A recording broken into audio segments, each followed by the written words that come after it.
Hi everyone, today we will discuss about the macroeconomics.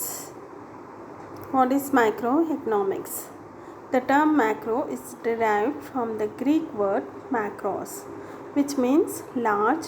Most of the modern economics is now macroeconomics. It has become popular only after the publication of Keynes' General Theory of Employment, Interest and Money in 1936. K. Boulding has rightly remarked the modern development in macroeconomics are most closely associated with the work of Mr. James Keynes. Beside Keynes, Robert Malthus, a classical economist and an important forerunner of macroeconomics, Karl Marx, Leon Walras, Knut Wicksell, and Irving Fisher were among the prominent economists who contributed to the development of macroeconomic analysis. Theory of economic growth has further made its use indispensable. So, macroeconomics is the branch of economics that studies the behavior and performance of an economy as a whole. It focuses on the aggregate changes in the economy such as unemployment, growth rate, gross domestic product, and inflation. In the words of Boulding, macroeconomic theory is that part of economic which studies the overall overages and aggregate of the system. According to Shapiro, macroeconomics deals with the functioning of the economy as a whole.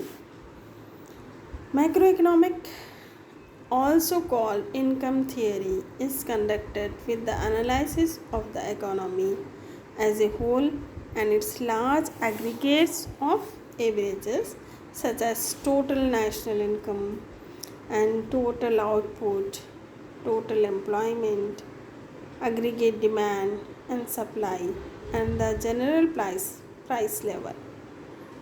Macroeconomics studies the entire economic system or its major components such as household, business, and government.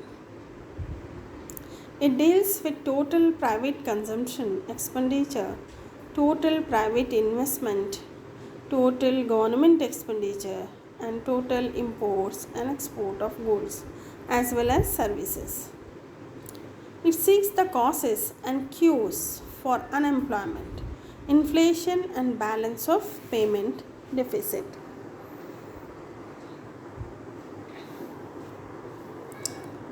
Macroeconomics analyzes all aggregate indicators and the macroeconomic factors that influence the economy, government, and corporations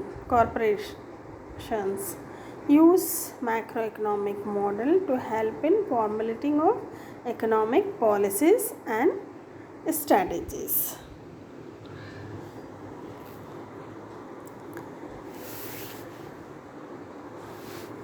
So modern economic theory is distributed in two ways, macroeconomic and macroeconomic.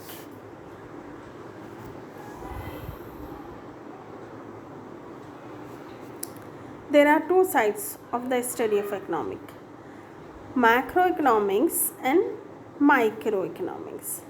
As the term implies, macroeconomics look at the overall big picture scenario of the economy put as a whole and then analyze how different sectors of the economy relate to one another to understand how to aggregate functions. This include looking at a variable like unemployment, GDP, and inflation. So, this microeconomic is not concerned with a particular decision making unit, but with all such units combined together, it presents a complete picture of the economic system. That is why macroeconomic is termed as aggregative economics. In the words of Nat E. Bolding, macroeconomics deals not with individual quantities but with aggregate of these quantities, not with individual income but with national income, not with individual prices but with price level, not with individual output but with the national output. Further, Gordon Sackley says macroeconomic deals with economic affairs in large. It concerns the overall dimensions of economic life. It studies the character of forests independently of trees which compose it. In a nutshell, macroeconomics examines and explains the determination of the level of composition, fluctuations, and trends growth in the overall economic activity, that is national income, output, and employment. Further, here full employment is not assumed. We may really study the determinants of full employment and see how the fullest possible employment can be achieved.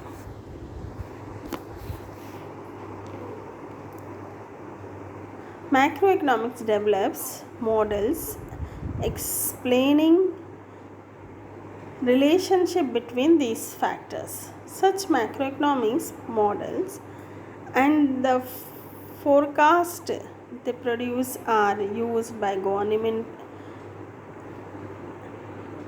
entities to aid in the construction and evaluation of economic, monetary, and fiscal policy, by business to set a strategy in domestic and global markets, and by investors to predict and plan for movements in various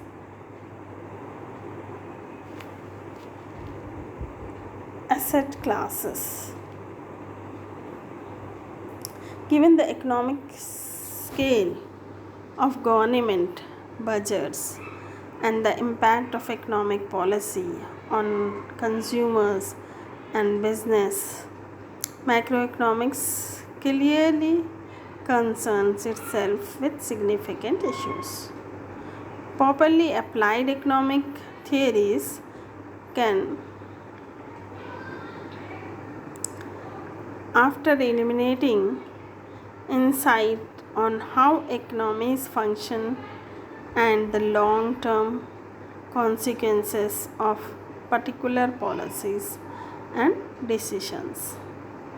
Macroeconomic theory can also help individual, business, and investor make better decisions through a more throughout understanding of what motivative out and how to best maximize utility and scarce resources.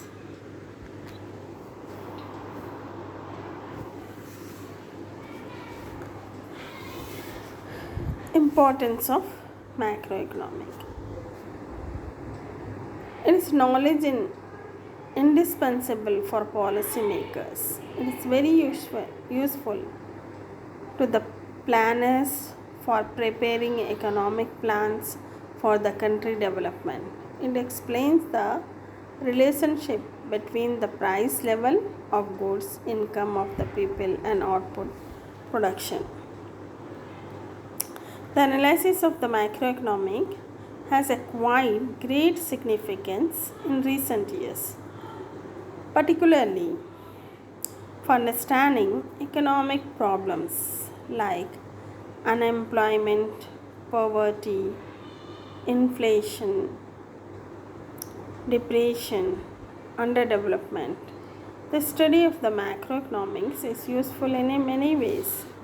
Formulation and execution of economic policies.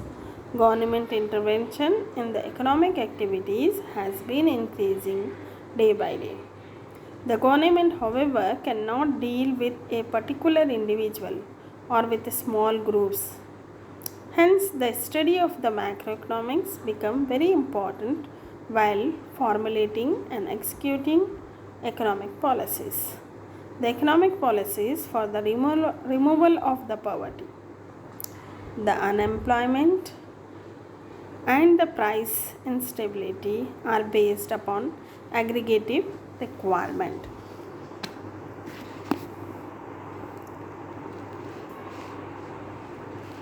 Theory of macroeconomics is distributed in theory of income, unemployment, theory of general price level and inflation, theory of economic growth, and macro theory of distribution. Theory of income and employment is distributed in theory of consumption and theory of investment. Theory of consumption is distributed in theory of fluctuations of business cycle.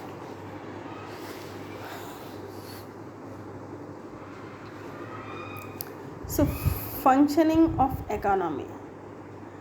The macroeconomic help us to get an idea of how a complex economic system functions. It is very difficult to interpret the functioning of an economy in terms of microeconomics, as there are numerous decision making units in the economy.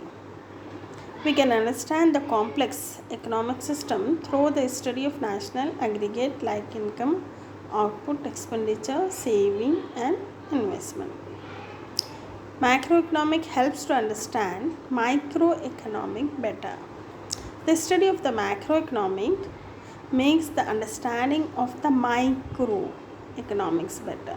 Almost every microeconomic law is based on macroeconomic study. For instance, the law of diminishing marginal utility, a fundamental law of consumption, has been found by observing the behavior of many consumers in the society. Study of economic development. Macroeconomic develops have led to the study of economic growth. This has enabled us to study and understand the problem of underdeveloped countries. By analyzing such problems, it has become possible for us to promote the development of the underdeveloped countries. The macroeconomic analysis helps us to study the process of the income generation and to determine the factor accelerating the economic efficiency. Study of welfare. It is not possible to measure the size of material welfare in terms of the microeconomic. The importance of macroeconomic is enhanced as the main objective of the study of economic is the welfare of society. Theory of inflation and deflation. In these days, the problem of inflation has assumed serious dimensions in both the developed and the underdeveloped countries. It is the result of excessive aggregate demand as explained by Keynes. The theory of inflation is an important subject of macroeconomics.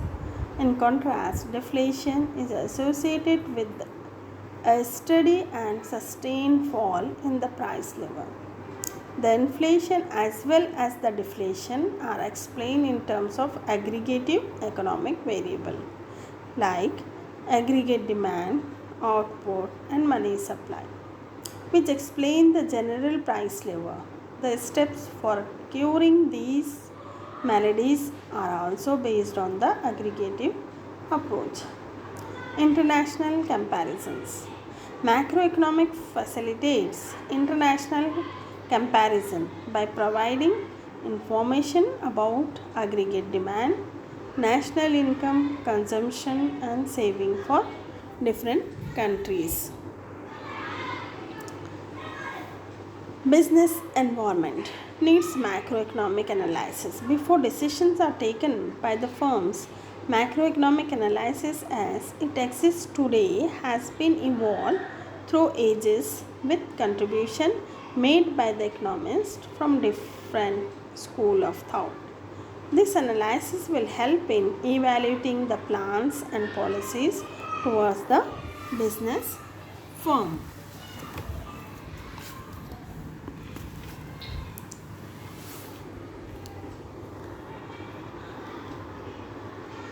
The growing popularity of macroeconomics naturally raises the questions: why should we go in for macroeconomics? What is the main justification in having it as a distinct branch of modern economic theory?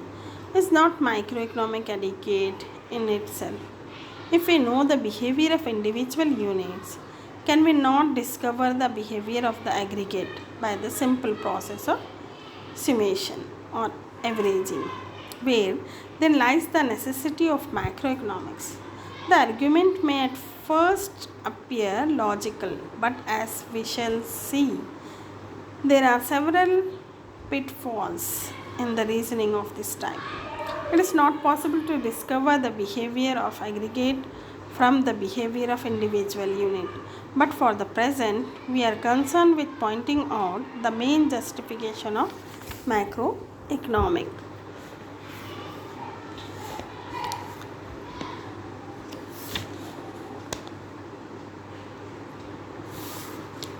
Firstly, if it may be pointed out that the study of macroeconomics become indispensable for the formulation of successful execution of governmental economic policies. Government now intervenes actively in economic affairs, whether the framework of society is capitalist, socialist, or communist. And in doing so, governments deal not with individual but with masses of individual. The study of macroeconomics is indispensable for understanding the working of the economy of a country. Our main economic problems are related to the behavior of total income output variable as statistically measurable by the assistance of the macroeconomic. No science can study its entire field without attempting some sort of aggregative approach. The facts to be studied are so large, so numerous, so difficult, and so complex that it would be well nigh impossible to study them in terms of individual units. Some sort of aggregation or averaging is inescapable for the devotees of that science, if they are to gain an inkling of its vast universe in economics. Too, with its vast field of facts, generalization or averaging is unavoidable.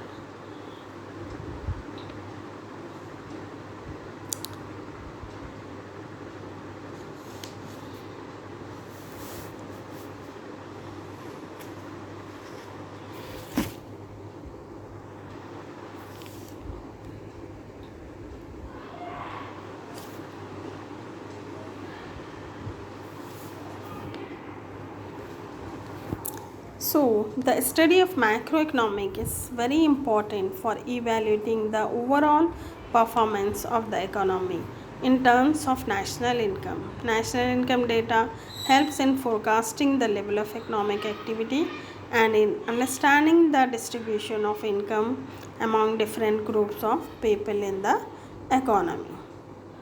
Lastly, the popularity of macroeconomics has greatly increased in recent years on account of the fact that it deals with most of the controversial and challenging issues of the day, namely those of unemployment, deficit financing, inflation, taxation, planning in economic development.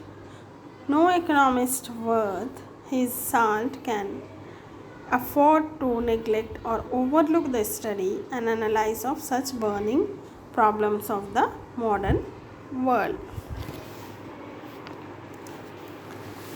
But it has some limitations of macroeconomic.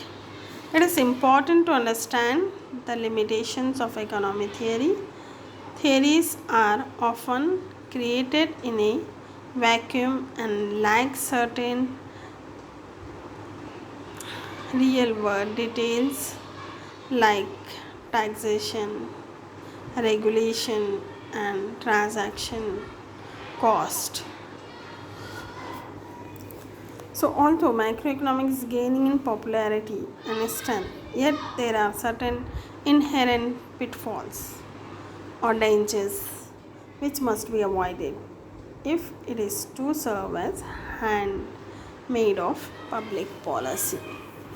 The greatest danger has already hinted upon in the danger of excessive generalization for individual experience to the system as a whole. What is true of an individual component may not necessarily be true of the aggregate. There is nothing wrong in an individual withdrawing deposits from the bank, but if all the people rush to withdraw their deposits simultaneously, the bank would surely collapse. We must therefore be on our guard against generalizing too much for individual experience, although individual experience in the ultimate analysis is too important to be ignored or omitted altogether.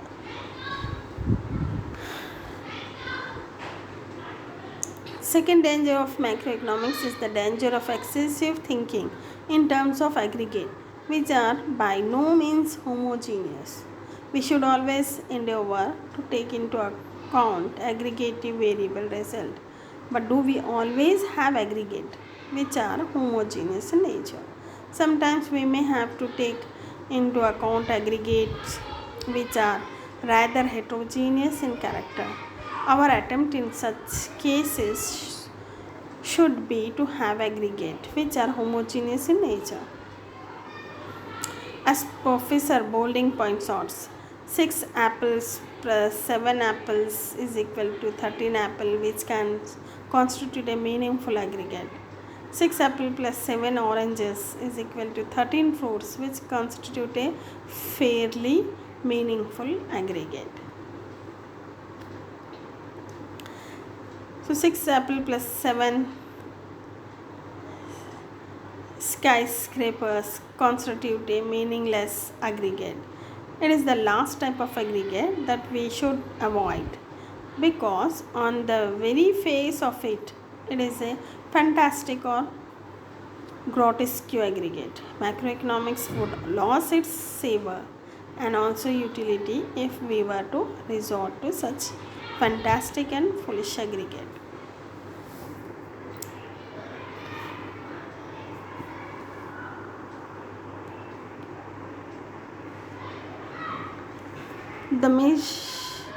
Beside the micro and macroeconomics, there is also an intermediate level of aggregation which does not fall clearly into either of them, such as the study of agriculture, economic, or international trade.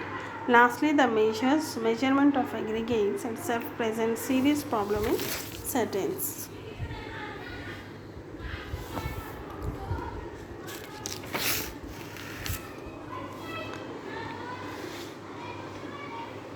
Every with the limits of economic theory, it is important and worthwhile to follow the major macroeconomic indicators like GDP, inflation, and unemployment. The performance of companies and by extension their stocks is significantly influenced by the economic condition in which the companies operate, and the study of macroeconomics statistics can help an investor make better decision, and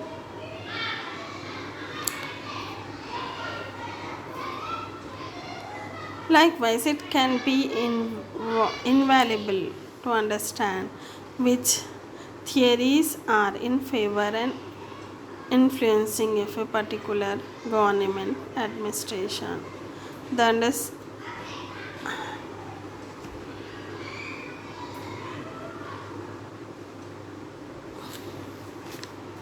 the underlying economic principles of a government will say much about how that government will approach taxation, regulation, government spending, and similar policies by better understanding economics and the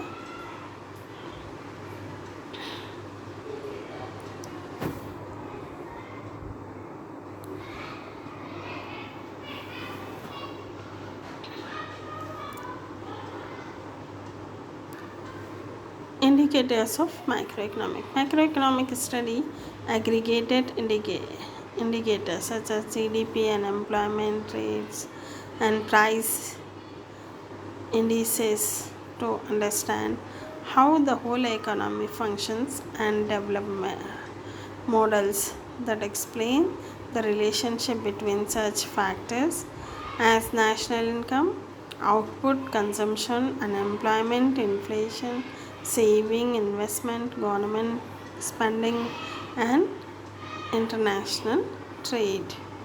These variables taken as a whole comprises a grouping of variables that are referred to as economic indicators. These indicators, which are classified as leading, lagging, and coincident relative to their predictive capability, in combination with one another, provide economists with a directional attribution for the economy. Areas of macroeconomic research. Macroeconomics is rather broad field, but two specific areas of research are representative of the discipline. The first area is the factor that determining long-term economic growth or increases in the national income. The other involves the causes and consequences of short-term functions in national income and employment, also known as the business cycle. Economic growth. Economic growth refers to an increase in aggregate production in economy.